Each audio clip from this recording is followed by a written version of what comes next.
all across America and around the world. This is Veterans Radio. This is Veterans Radio. Good day. I'm Jim Fossone. I'm the officer of the deck today here on Veterans Radio, and thanks for joining us. We've got some interesting stories for you. We always want to remind you you can find more about Veterans Radio at its Facebook site or at the web, veteransradio.org, where we're on the web 24/7. You can find a lot of our podcasts there as well. We post new ones every Tuesday, so you can get a new story, a new interview, something you didn't know before by going to veteransradio.org. And before we get started, we want to thank our sponsors. First up, we want to thank National Veteran Business Development Council, nvbdc.org. It was established to certify both service-disabled and veteran-owned businesses. You'll find out how they can help your business by going to nvbdc.org. We want to thank Legal Help for Veterans. Legal Help for Veterans fights for veterans' disability rights all across the nation. You can reach them at 800-693-4800 or on the web at legalhelpforveterans.com. And finally, PuroClean. PuroClean is the paramedics of property damage. It provides water damage remediation, flood water removal, fire and smoke damage remediation, mold removal, biohazard cleanup. It also has a focus on veteran franchisees. You can learn more about them by going to puroclean.com. We want to give you a little advance notice. We're going to have a Veterans Radio event on Sunday, September 28th, 2025. Radio on the River. We're doing a new location on Freedom River in Livingston County, Michigan. We want you to save the date. We're going to have veteran storytelling and guest speakers. We'll have raffle items, great local musicians and food. Also, uniquely, there's going to be an opportunity to fly in a UH-1 Huey from the Michigan Flight Museum.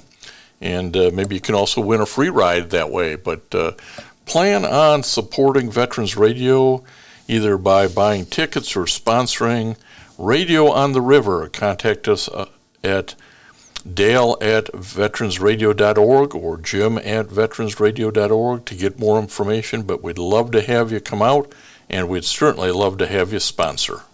We just want to remind you that Veterans Radio podcasts are available on all your favorite streaming platforms, including RSS.com, Apple Podcasts, Spotify, YouTube Podcasts, iHeartRadio, and Rees Across America Radio. So wherever you are, you can find us, whether it's on your mobile phone or your computer or your laptop, your tablet. But listen in to Veterans Radio Podcasts. We post something new every week, and you're going to find it informative. We want to welcome to Veterans Radio today Rick Berman, who is the Executive Director of the RAM Veterans Foundation and the Mercer Family Foundation, and they have something called Charities.org that Rick's going to tell us about that I think is really important for people to know about. Rick, welcome to Veterans Radio. Thanks so much, Jim. So this started, this Charities for Vets, I think, started in 2022. Sure. Tell us, as a veterans advocate, kind of how you got into this and what problem you saw needed to be solved.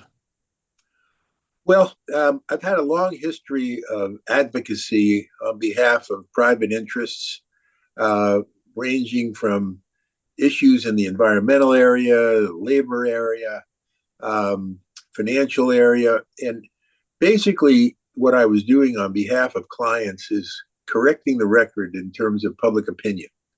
There's a lot of groups out there that have an agenda and they say things that are untrue, or they take facts and they twist them. And so for very many years, my job was to, as I say, correct the record, and then to put out information for the public where they would say, I never thought of it that way before. I would give people information that made them think twice. And I retired from my business 2.5 years ago. And about the time I was retiring from my business, I was familiar with these groups, these active groups that that are always putting out information, and they're collecting a lot of money. They're scaring people with all sorts of doom and gloom, and contribute to our organization, and we'll stop all that from happening. And and so one day I was just watching television, and I saw a commercial for veterans, or I should say, for donors, a commercial for donors to contribute, and they were going to help veterans. And I thought to myself, I've seen so many of these groups that overpromise and underdeliver. I've just wondered if that was going on in the veteran space. And so I just did some investigation, as I had done many times before. You look up tax returns, et cetera. And I did it for the big organizations. And I thought, my God, there's a lot of people here who are contributing to organizations, and they have no idea what people are doing with their money. And Rebecca Mercer is a friend of mine, and she's a great philanthropist. And I went to see Rebecca, and I said, "You ever heard of this problem?" And she said, "No." And I said, "You got any interest?" And she said, "Well, as a matter of fact, I have a great uncle who was killed in France fighting the Nazis, and I've always had a warm spot in my heart for veterans." And she said, "If we can do something about that, let's do it." So between Rebecca and I, we put up $1 million to start this organization, and that meant we had to do the research. We had to put out information that would create an awareness among people. We got 60 billboards when we started out. We put them up in Times Square and around the country, and created some videos. And of course, using the power of the internet gave us an appeal to a lot of people. And at the end of the day, we started to raise more money. And our goal was, number one, to stay focused on veterans. We were not going to have an organization that rated charities from children's health to environment issues, et cetera. We're just going to stay on veterans. And I was only going to do large veteran charities. I mean, there's a lot of them out there, as you know. You go from Wounded Warriors to Tunnel to Towers and some of these other high-profile groups. And I said, let's just do 100 of these things. We'll do the 100 biggest ones we can find, and we'll put them into categories. We're going to be very straightforward about it. We'll say, we're going to recommend some. Then there'll be some that are highly recommended because they're really good. And then we're going to say, hey, there's a bunch of charities out there that I wouldn't give my money to, and neither should you. And I think that's the thing that hooked me in finding out about charitiesforvets.org is like, yeah, and you hear about it every year, every state. There are scams targeted not only to veterans, but to supporters of veterans. And you go like, why are you wasting your money on that scam? Your heart's in the right spot, but your pocketbook isn't. And so that's really what you were drilling in on, wasn't it? Yeah, and of course I wanted people to stop giving to those groups, but on the other hand, I didn't want them to just sit on their checkbook. So that's why I said, I don't want you to stop giving. I just want you to redirect your giving. And that's why we have the charities. About half of the charities that we rate are in our recommended or highly recommended category. 60%, I would say, are positive. But 40% of the 100 are in the not recommended category. And that doesn't mean that a charity that's not recommended on our list doesn't do any good work, but they typically don't do it as efficiently as they should. Scams are one thing, and as you say, there's plenty of it. It's hard to see a scam, though, especially if it's a smaller one, because reporting is not that great. The Federal Trade Commission doesn't do a good job. The Internal Revenue Service does a terrible job. So at the end of the day, what we end up doing is we say to people, look, this charity here, maybe it has 90% overhead. Well, so 10% of their money is going to good things. And if you ask them, well, what have you done? They'll give you the 10%, here's what we did. And it sounds good until you find out that they're wasting a whole lot of money on their way to that victory, if you will. Yeah, you've got two issues here going in trying to rate folks, right? There's sort of are they efficient? Are their administrative costs low, and are they effective? Yes. Which do you look at, or do you look at them both? Well, that's a great question. You're very prophetic about our work. Here's what we started out with. Efficiency is a lot easier because you're really looking at math. I look at state fundraising reports. I look at their IRS, of course, is where most of the information comes from. And I can tell you, because 2 and 2 is 4 all day long. And so you just look at it, you can add stuff up. And people come back to me and they say, how can you do that? How can you rate us that way? And I say, it's just math. And I'm not picking winners and losers. I'm just calling balls and strikes, if you will. And you're either over the plate or you're not. So that's the efficiency that you mentioned. Effectiveness, Jim, is very, very difficult because there's no way to have a simple template like you can have for efficiency. You can't just look at someone's IRS form and see if they're effective. So in the latter part of this year, for the first time, I'm going to put my toe in the water on effectiveness.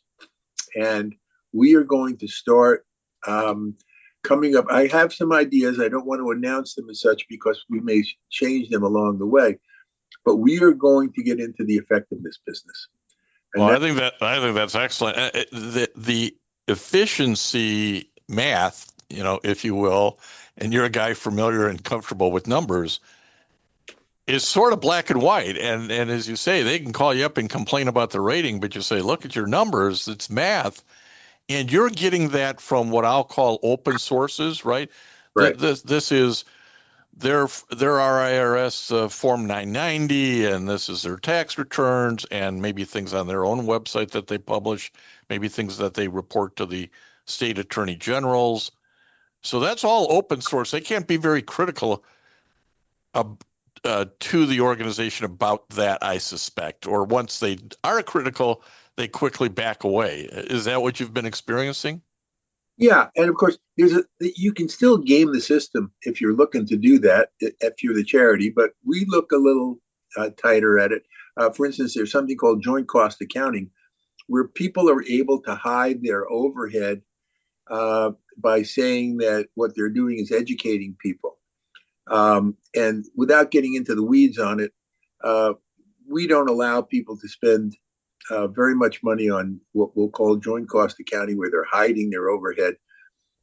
There's always a little bit of it that goes on, but if you're over the line as far as we're concerned, and we do draw some lines as to how much is too much, then we'll downgrade organizations. So yes, it's just math.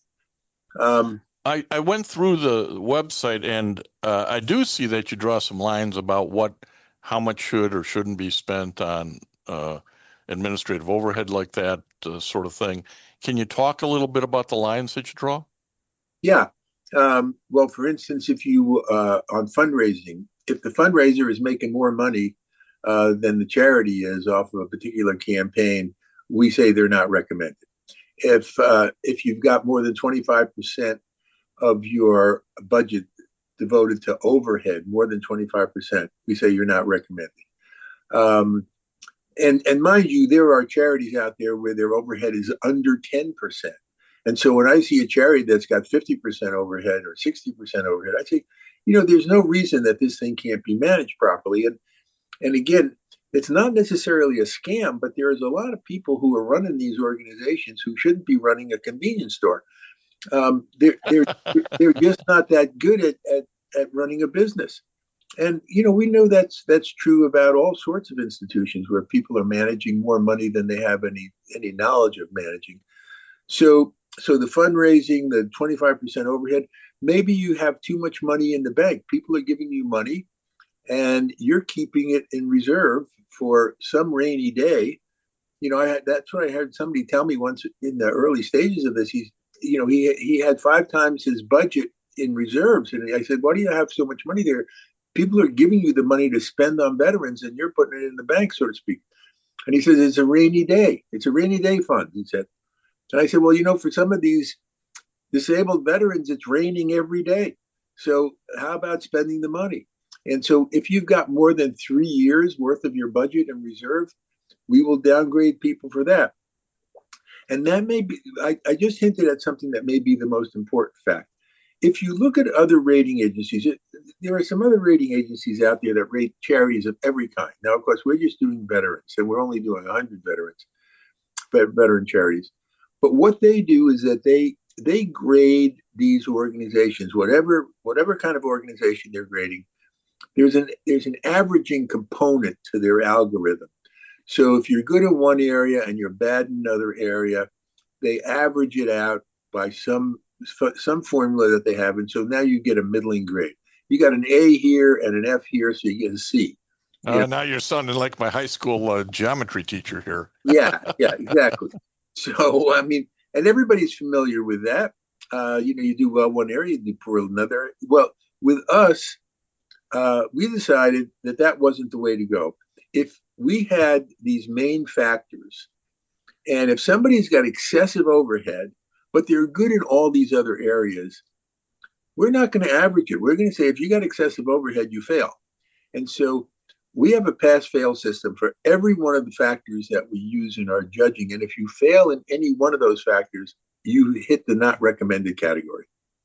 So we're talking to Rick Berman, who's the executive director for RAM Veterans Foundation, which is spearheading with the Mercer Family Foundation a interesting website called charitiesforvets.org that ranks the top 100 veteran-focused charities in the country.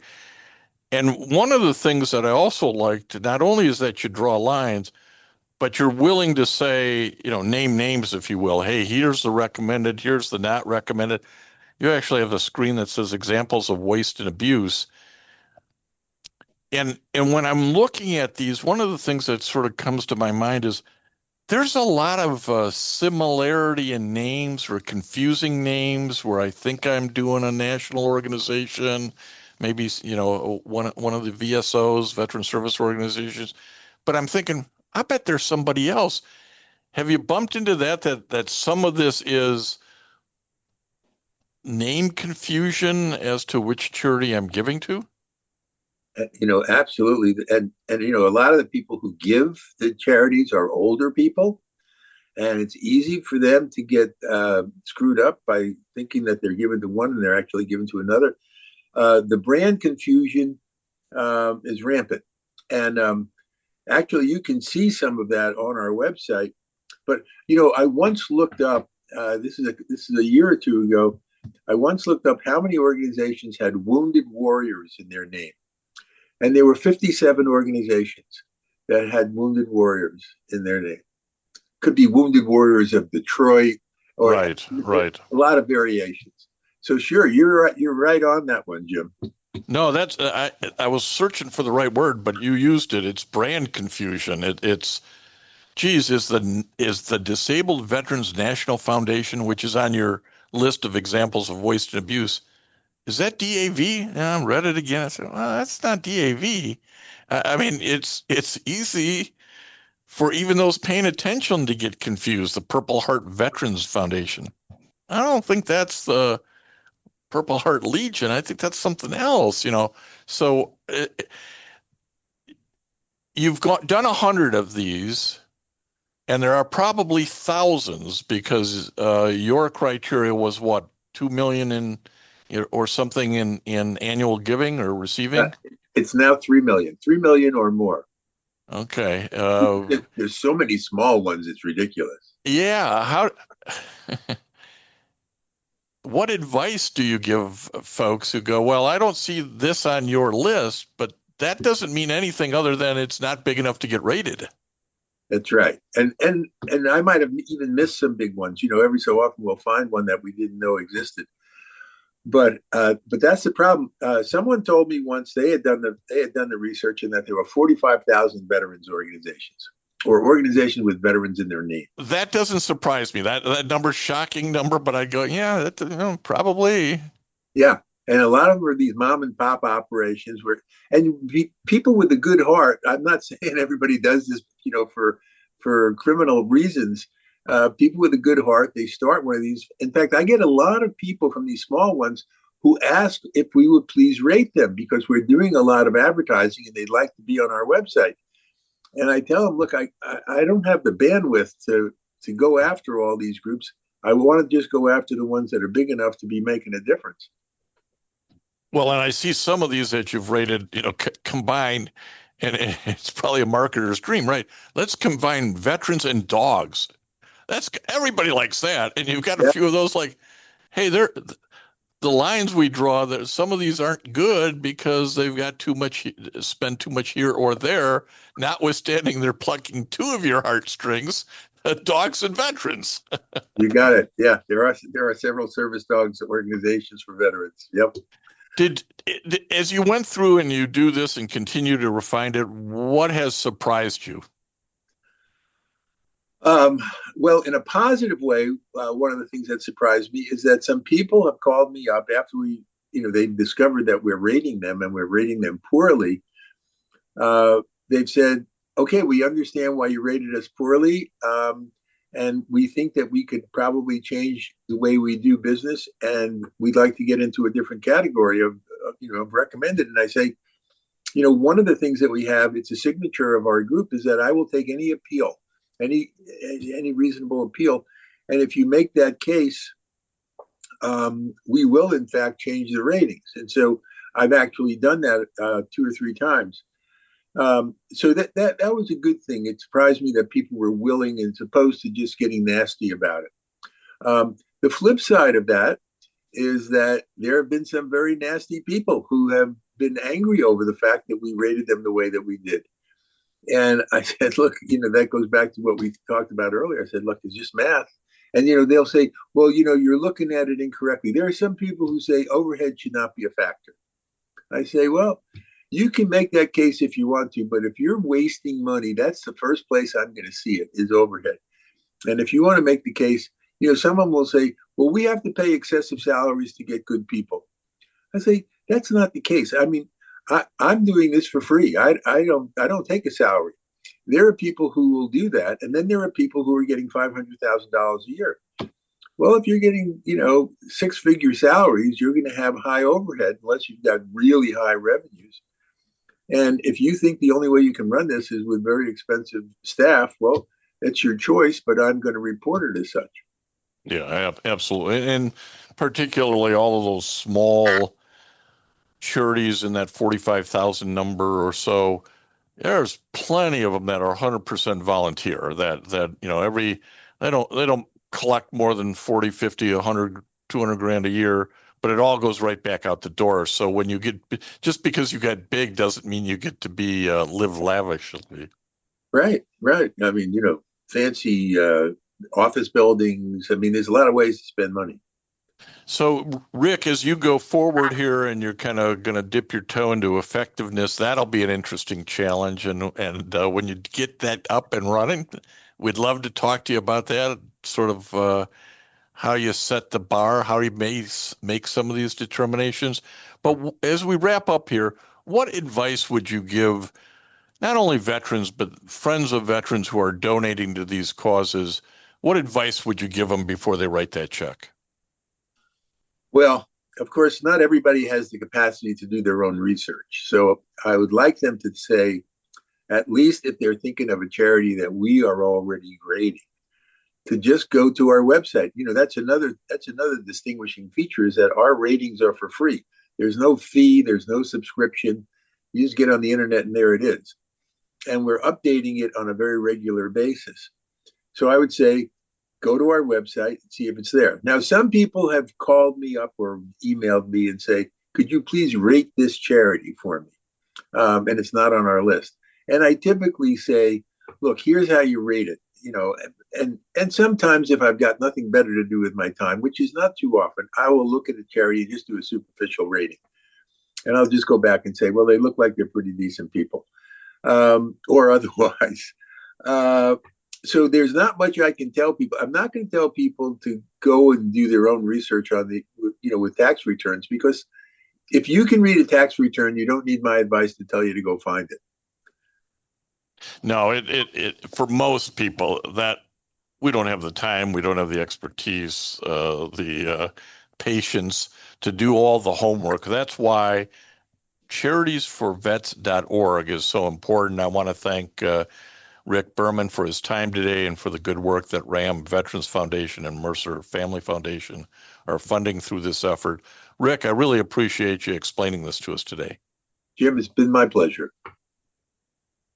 And I want to thank everybody for listening to Veterans Radio today. I am Jim Faussone. It's been a pleasure to be your host. I'm a veterans disability lawyer at Legal Help for Veterans, and you can reach us at 800-693-4800 or legalhelpforveterans.com on the web. You can follow Veterans Radio on Facebook and listen to its podcasts and internet radio shows by visiting us at veteransradio.org. That's veteransradio.org. We again want to thank our national sponsors, the National Veterans Business Development Council, nvbdc.org, Legal Help for Veterans, a veterans disability law firm with a national practice before the VA, can help you on your claims and your appeals. It can be reached at legalhelpforveterans.com or 1-800-693-4800. And PuroClean, a leader in property emergency services. It's the paramedics of property damage, providing water damage remediation, flood water removal, fire and smoke damage remediation, mold and biohazard cleanups. You can reach them at puroclean.com or 800-775-7876. We also want to thank our local sponsors. This would include the Charles S. Kettles chapter of the Vietnam Veterans of America, that's chapter 310, VFW Graf O'Hara Post 423, the American Legion Irwin Preskin Post 46 in Ann Arbor as well, the VA Ann Arbor Healthcare System, and certainly the National Vietnam Veterans of America Association. You can be a sponsor by going to veteransradio.org, clicking on the About Us and our sponsors, and help us out. Keep this program alive for the 21 and 22 years. Keep us going for another 20. Thank you.